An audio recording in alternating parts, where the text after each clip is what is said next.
seirama dengan Bapa. Itu tema firman Tuhan buat kita hari ini. Bagaimana caranya kita bisa berjalan seirama dengan Bapa? Ini yang perlu kita pelajari. Haleluya. Karena kita sering menyanyi, ku tak dapat jalan sendiri. Ada lagunya lagi, peganglah tanganku Roh Kudus. Kira-kira kalau engkau berjalan dengan Tuhan, tetapi engkau maunya ke kiri, Tuhan maunya ke kanan, bisakah langkahmu seirama? Haleluya. Kita nyanyi, tiap langkahku diatur oleh Tuhan. Bagaimana langkah kita mau diatur oleh Tuhan ketika kehendak kita dan kehendak Tuhan tidak sinkron? Haleluya. Ini yang perlu kita pelajari dan mengerti hari ini, supaya ketika kita melangkah, betul-betul langkah kita langkah yang disertai dan diberkati Bapa. Kalau begini, mau bangsa Batak mendapatkan marlaka siamu mahita. Haleluya. Karena kita berjalan dalam koridor kebenaran, dan jalan itu akan beruntung, itu akan berhasil. Itu kata firman Tuhan. Ayat yang sudah biasa, Roma pasal 12 ayat 1 dan 2. Karena itu saudara-saudara, demi kemurahan Allah aku menasihatkan kamu supaya kamu mempersembahkan tubuhmu sebagai persembahan yang hidup, yang kudus, dan yang berkenan kepada Allah. Itu adalah ibadahmu yang sejati. Janganlah kamu menjadi serupa dengan dunia ini, tetapi berubahlah oleh pembaharuan budimu, sehingga kamu dapat membedakan manakah kehendak Allah, apa yang baik, yang berkenan kepada Allah, dan yang sempurna. Yang berbahagia adalah saudara dan saya yang mendengar dan melakukan firman Tuhan dalam kehidupannya hari lepas. Bersama katakan amin.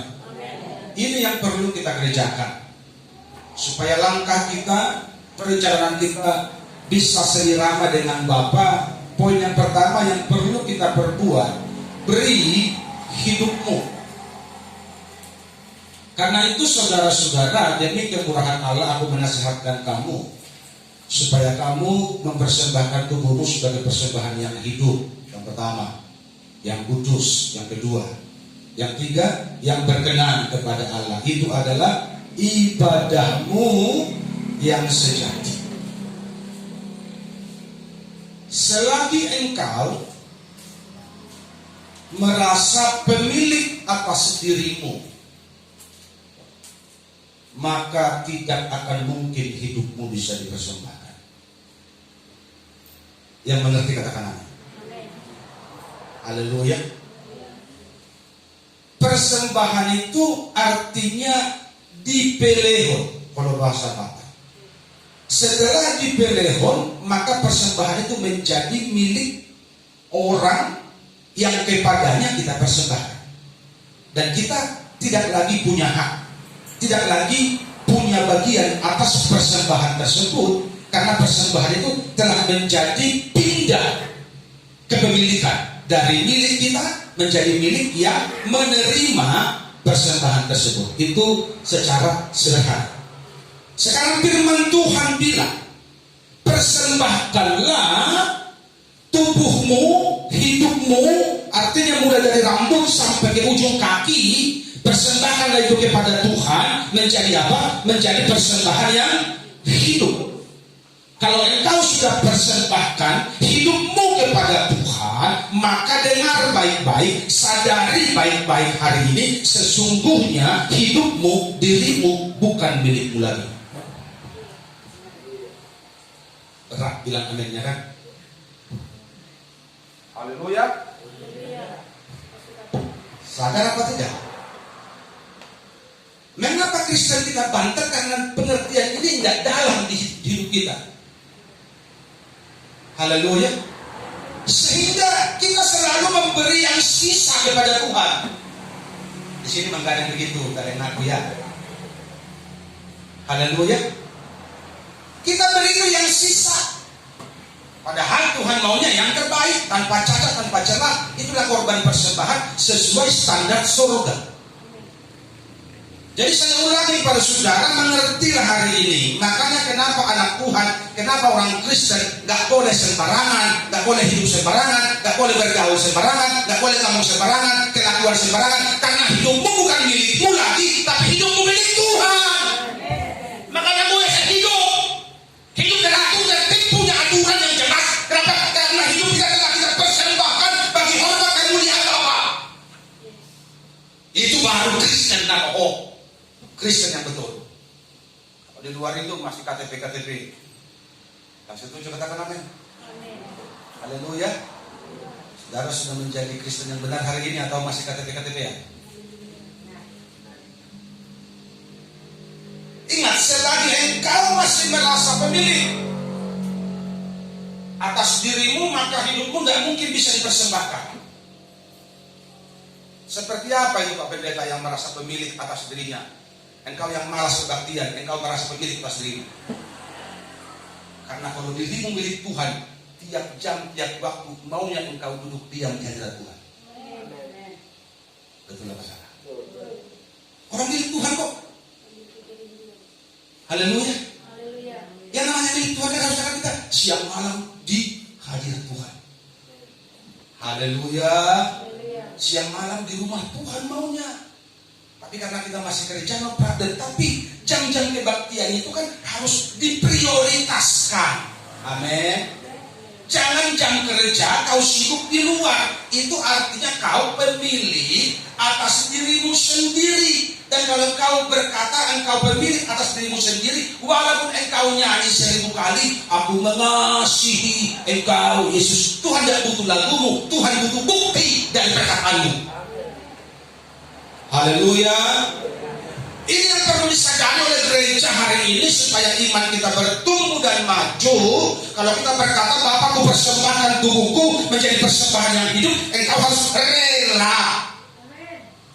Dibentuk, diproses, diapain sama Tuhan, harus rela. Barulah bisa nyanyi. Suka-sukamu Tuhan, suka-sukamu Tuhan, baru enak nyanyi begitu. Haleluya. Baru lancar lagunya dari hati kalau begitu. Kalau dirimu bukan milikmu lagi tapi milik Tuhan, baru enak tuh. Lomo madiau Tuhan. Kalau selama ini kan enggak. Lomo ku diau Tuhan. Kan begitu. Haleluya. Sebab apa yang dipersembahkan sudah menjadi milik siapa? Milik Tuhan. Jemaat, hidupmu hari ini milik siapa?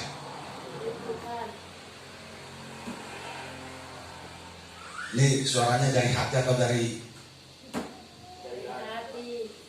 Hari ini dirimu, hidupmu milik siapa? Kalau engkau berkata diriku milik Tuhan, jadilah padaku seperti yang kau ingini. Ku telah mati dan tinggalkan. Nanti kalau pulang gereja ini engkau disinggung sama suamimu, engkau harus mati rasa. Engkau harus mati rasa. Gak ada yang amin. Kalau engkau dibentak lakimu, engkau harus mati rasa mulai hari ini. Kemana ya? Orang kemarin sudah hilang atau sudah udah dalam Tuhan? Haleluya. Ku telah mati dan tinggalkan cara hidupku yang lama. Kalau sudah mati, tidak ada lagi ketersinggungan ibu-ibu. Tidak ada lagi sensitif, nggak ada. Mau diapain, kayak namanya udah mati, mau dibuang ke laut pun nggak terasa. Namanya udah mati. Kalau sudah mati manusia lamamu, yang hidup manusia rohmu. Semakin engkau dikikis, semakin engkau disinggung, semakin engkau dibenahi, semakin baik rohanimu. Haleluya. Karena kikisan itu kan membuat kita semakin cemerlang, semakin kinclong. Alemolo salah kaprah, semakin butek rohani kita. Singgung lagi. Sini kan begitu ya. Haleluya. Sudah mati kah? Halo. Jadi ingat, apa yang sudah dipersembahkan itu telah berpindah tempat kepemilikan dari milik kita menjadi milik Tuhan. Sebelum bertobat kita merasa kita pemilik atas diri kita. Dan sekarang setelah kita persembahkan hidup kita, Tuhan, ku persembahkan hidupku menjadi milik Tuhan. Sadarilah hari ini, mau dimanapun engkau berada, mau di pokan, mau di pekerjaan, mau di tempat pergaulan, mau di ladang, mau dimanapun, engkau milik Tuhan, maka engkau tidak boleh bicara sembarangan. Tidak boleh hidup sembarangan. Hati-hati jaga hidupmu, jaga tingkah langkahmu, supaya engkau selalu berkenan kepada Tuhan. Karena kita bukan diri kita lagi. Haleluya. Kalau ku hidup bagimu, hatiku tetap menyembahmu. Dunia tak bisa menjauhkanku dari kasihmu. Ketika jam kebaktian ada undangan pesta, engkau pilih pesta atau kebaktian? Usah nyanyi, dunia tak bisa menjauhkanku. Buktikan nanti di kehidupan luar lepasan. Nakulah dan dia nak ho. Para yang dia nak ho. Anggo yang dia itu satu macam kita buat lagu. Tapi sikap hidupmu akan menentukan engkau asli atau palsu. Tidak masalah. Halo. Sekarang milik Tuhan hari ini. Amin. Milik Tuhan benaran. Berapa persen kau persembahkan kepada Tuhan? Itulah yang gampang deh. Kan begitu. Tuhan akan memilikimu seberapa persen kau persembahkan. Kalau kau persembahkan 30%, yang diterima Tuhan 30%. Padahal Alkitab bilang persembahkan tubuhku menjadi persembahan yang hidup, artinya full, semuanya bagi Tuhan. Faktanya kan enggak. Kita masih sering merasa akunya. Makanya hari ini kita harus bertobat. Haleluya. Jadi mengapa kita tidak bisa segera dengan Bapa? Ini jawabannya. Karena hidup kita masih milik kita sendiri. Karena lama-lama tadi cerita. Tapi kita merasa hidup kita adalah kita persembahkan. Nah ini uniknya orang percaya begitu. Dia pemilik tapi merasa sudah dipersembahkan. Merasa toh nama Tuhan. Merasa serius, apalagi mulai bekerja di mana, nomor dasi, nomor dua, tak merasa paling tikos di mana, agar perbuatan dari orang berbeda dengan perkataannya. Itu uniknya anak Tuhan, pintar bersandiwara. Betul apa betul? Itu uniknya gereja Tuhan, pintar bermuka dua. Saya foto kamu. Kasih tahu semua sudah, di surga tidak ada orang yang bermuka dua. Haleluya. Di gereja ada, apalagi di luar gereja lebih banyak, tapi di surga yang ada itu orang-orang yang asli mencintai Tuhan. Dan kalau kita mau ke sana, aslilah hari ini. Bukalah topeng-topeng kepalsuan kita selama ini. Kalau kita sudah bilang ku persembahkan hidupku menjadi milik Tuhan, buktikanlah lewat sikap hidupmu yang menghidupi kebenaran setiap hari. Berubah. Janganlah kamu menjadi serupa dengan dunia ini, tetapi berubah oleh pembaharuan budimu, sehingga kamu dapat membedakan manakah kehendak Allah, apa yang baik, yang berkenan kepada Allah dan yang sempurna. Ada beberapa poin di situ. Membedakan manakah kehendak Allah, kehendak manusia, kehendak setan.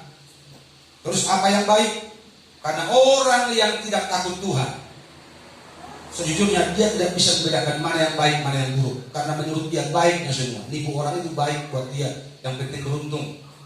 Itu bagi orang yang tidak cinta Tuhan. Makanya bagaimana supaya kita bisa membedakannya, harus berubah dulu.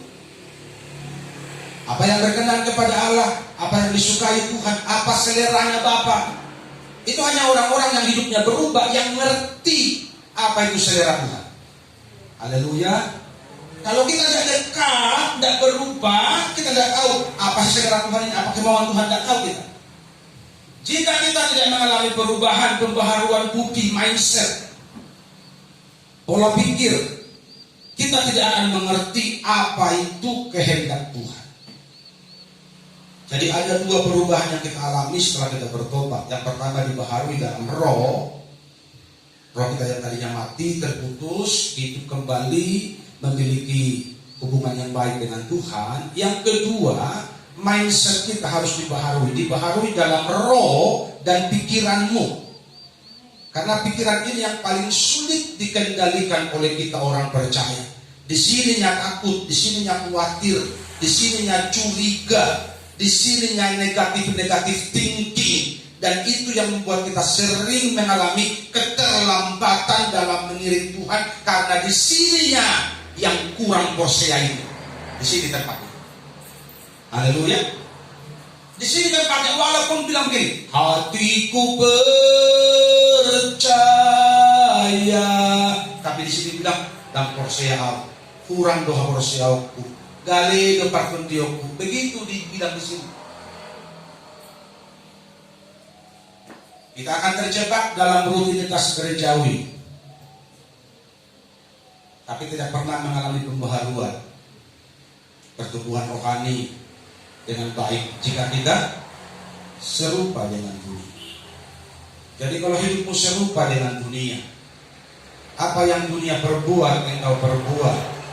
Meskipun nampaknya engkau rajin beribadah, engkau tidak akan pernah mengalami pembaharuan, tidak akan pernah mengalami kemajuan rohani. Kenapa? Karena hidupmu masih sama.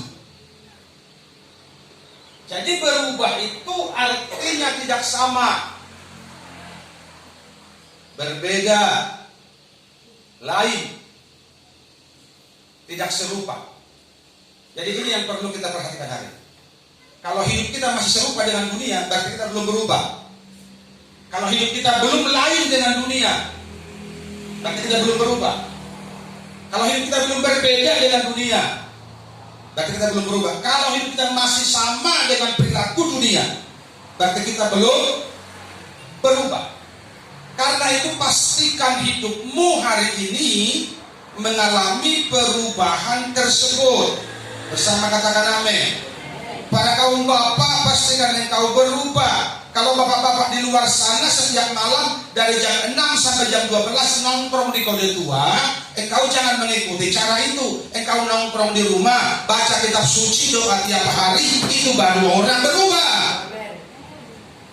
Haleluya. Dan dunia itu mengamat-amati dan menengok engkau. Jadi jangan pikir orang yang berubah itu tadinya jemaat, diangkat setua, oh udah berubah dia bah, udah setua dia. Setua kan jabatannya, parangnya setua loh. Haleluya. Kalau kita, parangnya kita lah parangnya setua. Jemaat pun kita semua tidak masalah. Parangnya kita parangnya setua, parangnya di pandita, itu tidak perlu. Haleluya.